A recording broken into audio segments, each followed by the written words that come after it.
I liked the ending to Far Cry 5. There, I said it. It may be an unpopular opinion, but I appreciated that for once we didn't save the day and walk off into the sunset.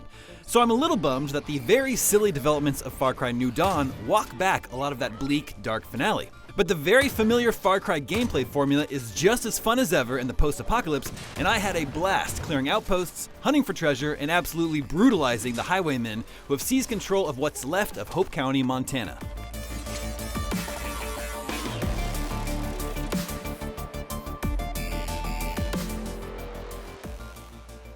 Similar to what 2016's Far Cry Primal was to Far Cry 4, New Dawn is a standalone sequel to Far Cry 5 that redresses the same map. But Ubisoft could have done more to make it seem new. It's only been 17 years since the bombs dropped, and nature has already completely returned to Hope County, making it feel mostly the same.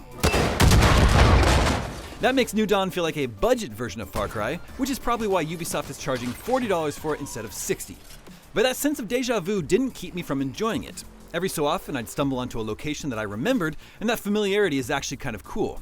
It's also fun to take a friend through in co-op, even if they missed Far Cry 5.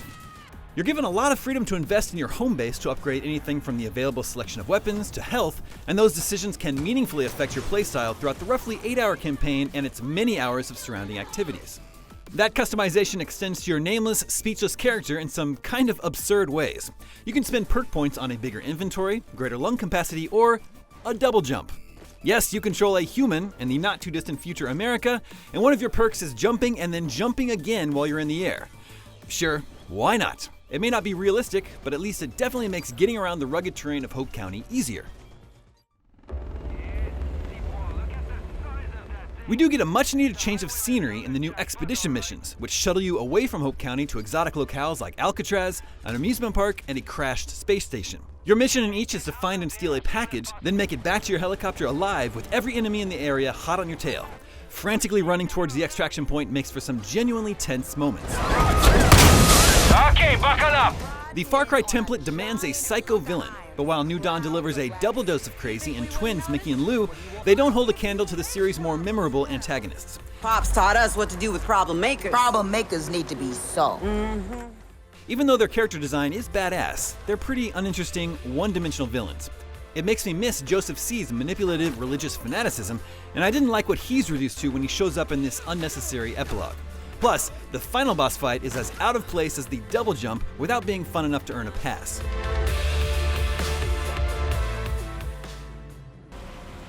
Thankfully, New Dawn's moment-to-moment gameplay does not disappoint. There are few things Far Cry fans love more than clearing outposts, and New Dawn smartly doubles down on that. At any time, you can take a detour to scavenge an already cleared outpost for resources.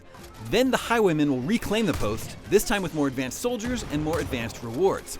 I spent a lot of time delaying the story because the outpost gameplay loop is so much more fun. Far Cry 5's useful Guns for Hire system returns with mostly new faces.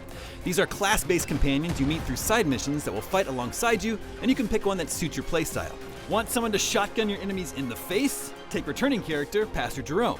Want help spotting enemies and materials? Take Timber, your scout dog. Who's a good boy? Speaking of guns, while much of your arsenal here are cosmetic variations of familiar pistols, shotguns, and sniper rifles, there are a few delightful new weapons. Most notable is the Saw Launcher, a crossbow modded to fire saw blades that ricochet off surfaces. At its highest level, you can one-shot almost anything that gets in your way, including the new shield-carrying enemy types. One of my other favorite things to do in Hope County is the treasure hunts, which are fun environmental puzzles that take the place of the prepper stash puzzles of Far Cry 5. Following the cleverly placed clues for valuable rewards is absolutely worth it.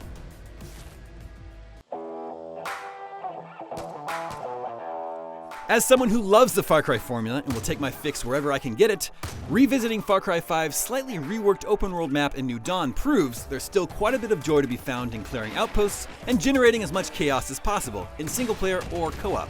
I could have done without the silly story and disappointing final boss, but expeditions are a thrilling new mode, and the story missions are exciting more often than not. New Dawn is an enjoyable diversion while we wait for Far Cry's next big thing. For more on Far Cry, check out some New Dawn gameplay, our rundown of 6 major changes you'll find in this game, and our review of Far Cry 5. And for everything else, stick with us right here at IGN.